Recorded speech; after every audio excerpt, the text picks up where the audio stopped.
Smelly, damp, and dark. Hello, and welcome back to Bumblebee for the top 10 gross facts about medieval castles. With scalps so oily they could star in grease, it's no wonder lice was everywhere. You know what? I will give them a little bit more credit. It is true, after a certain point of not using shampoo, even the straightest of thin hair can regulate its oil levels. So their scalps probably weren't the worst, but maybe they were rocking some hella dandruff. Also, as I mentioned, lice. Say you're somehow living a medieval life healthily, being whatever you are in the castle. You're making a living, you're not sick, and nobody wants to tie you to a chair and dunk you underwater. Even if you've managed that, you still have lice. Bugs were everywhere, man, all kinds of them. On you, in your room, in your food, nowhere was safe. Lice was such a way of life that people treated appointments to get deloused in pretty much the same way people treat appointments for a haircut today. Maybe an exaggeration, but you get what I mean. People in the Middle Ages and medieval times took lice to their grave, living a life of itch, itch, itch, itch, itch. No one likes having rats and mice in their house. Unfortunately for castle dwellers, the dark, cold living quarters within the castle afforded the perfect breeding ground and lifestyle for plenty of rodents and bugs, carrying diseases that could have meant the end for any of the castle's residents. Name something grosser than a non-ventilated stone behemoth full of unwashed bodies. So, why no washy-washy of the body? Why is that so difficult to accomplish? Jump in a river or something, right? Wrong. Leeches, disease, death. Also, hot baths are preferred. Regular and incredibly convenient bathing as we know it today did not exist in Europe until the late 19th century, so Europeans in the 13th, 14th, and 15th hundreds were not vibing with that idea. Firstly, water was precious, especially during sieges, and the work was so hard and manual and labor intensive that you would build up a sweat the moment you got out of the bathtub, so bathing was seen as a waste of time.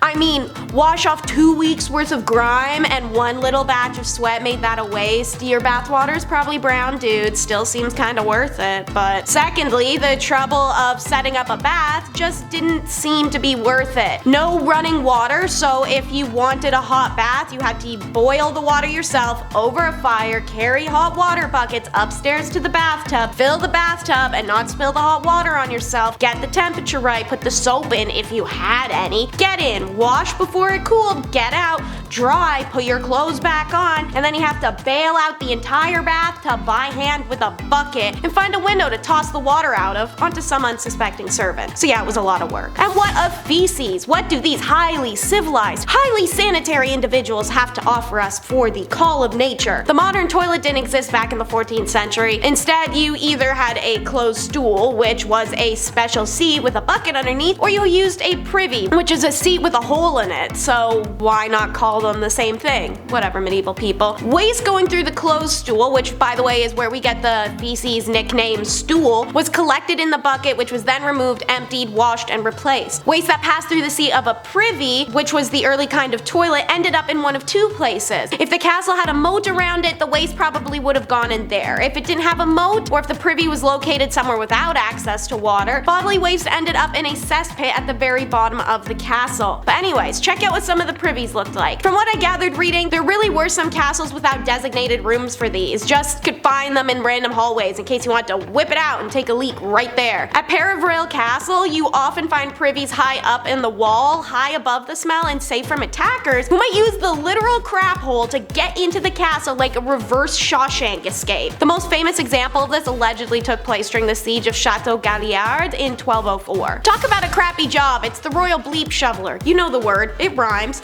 So, cesspit, the medieval crap dungeon thing.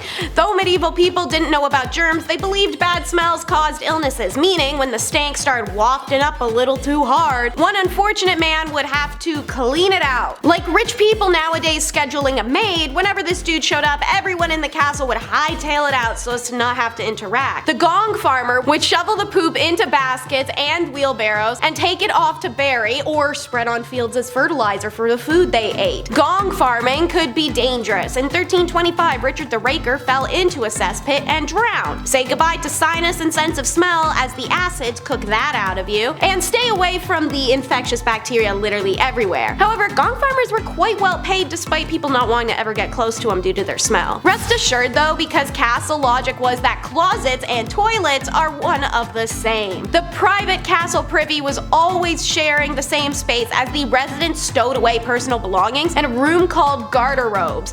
Obviously, you can see this as a stepping stone to a wardrobe being a sequestered small offshoot room. Inside the garderobe was also a toilet hole next to your Sunday best. Logic dictated clothes should be kept close to the toilet to prevent insects from damaging them. The idea being that the odor would act as a deterrent for insects. Fecal odor. Okay. And what makes all of this so much better is that you never have a second alone. If you haven't caught onto the theme here yet, it is plain and simple. Castle life meant cramped quarters. It took a lot of people to keep a castle running. There were cooks, cleaners, guards, personal servants, and of course all the royalty as well. Plus, the royals that lived in the castle extended past the nuclear family. It was their extended families as well. As a result, most of the rooms were multifunctional, and the keep was the primary living space in the castle. Soldiers, servants, and even lords and ladies-in-waiting were expected to sleep in groups segregated by the sexes. For example, the women may have slept in bedchambers while the male servants, courtiers, and soldiers may have slept in the Great Hall. Even lords and ladies of castles often shared a room with a servant of the same sex. So, why is that gross? Religious and royal obligation to reproduce. Also, people without an obligation who would really like to do it anyway. As long as those people are married, you actually couldn't complain. In fact, it's weirder if you saw something and said something. So, if everything stinks and you got next to no windows, how do you make a minty fresh castle? The simple answer is they didn't.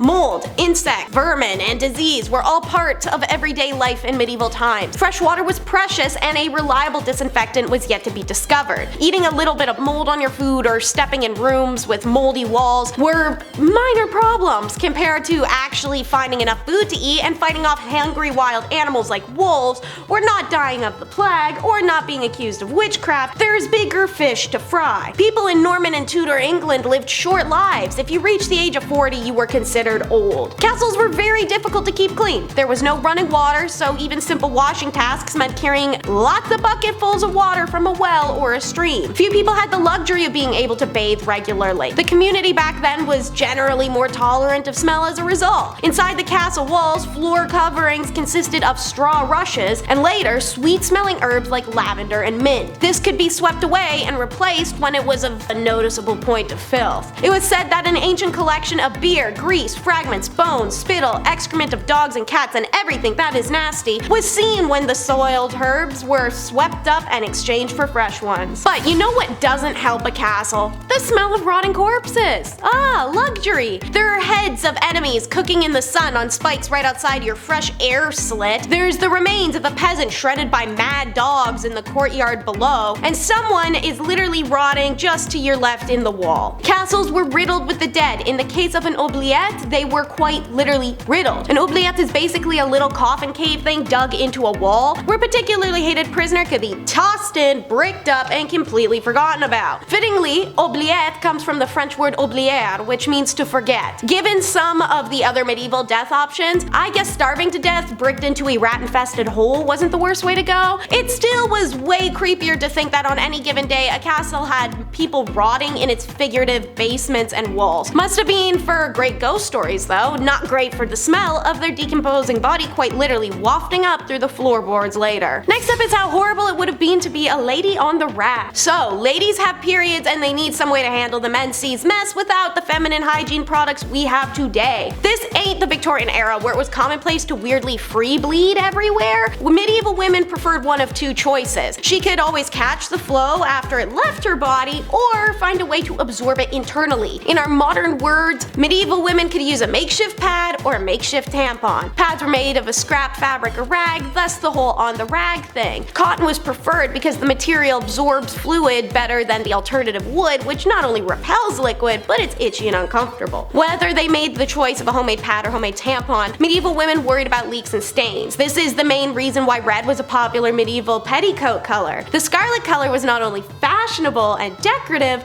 but functional to disguise leaks. Now, the period ain't what's gross. It never is. It's what wealthy castle-dwelling women could afford to block said period that was gross. A common type of bog moss found throughout medieval England, Sophagon cimifibolian, was a remarkably absorbent material. Ladies stuck stuff their homemade pads and tampons with it, and folks even used it as toilet paper or as battlefield dressing. The popular name for this moss is blood moss. Entomologists contend that this moniker comes from its use in battlefield first aid. This account, of course, oozes heroism and masculinity. In reality, it earned the name from being used in menses and shoved up there. And definitely my favorite on the list today is protection wasn't just armor. One of the most interesting castle finds includes the protection discovered in Dudley Castle in 1885. Dating from the early 1600s, they're the earliest definitive physical evidence of the use of animal membrane jimmy hats in post-medieval Europe. The intact deposits uncovered during excavations contained both domestic and organic remains of the occupying royalists who defended the castle under siege between 1642 and 1646. The keep's latrines had been sealed during the demolition of the castle's defenses in 1647. Examining further, scientists were able to determine that 5 blackened jimmy hats had been used, and a further 5 non-blackened ones were presumably unused, all folded in on one another. The Department of Scientific Research at the British Museum boasts that their significance was magnified due to the nature of the find and the extraordinary archaeological circumstances in which they were found. Who might have used them is unknown. However, the complexity of the manufacture must have made them relatively expensive, so perhaps the preserve of an officer class. It's known that officers' wives were present during the royalist occupation. However, this discovery definitely testifies this was neither the time nor place to pop out a kid. Stay safe and use protection, y'all. Alright, thank you so much for tuning in. I hope you enjoyed. Be sure to like and subscribe to see more of our content, and comment down below what do you think was more gross, the villages or the castles, because the people definitely were regardless.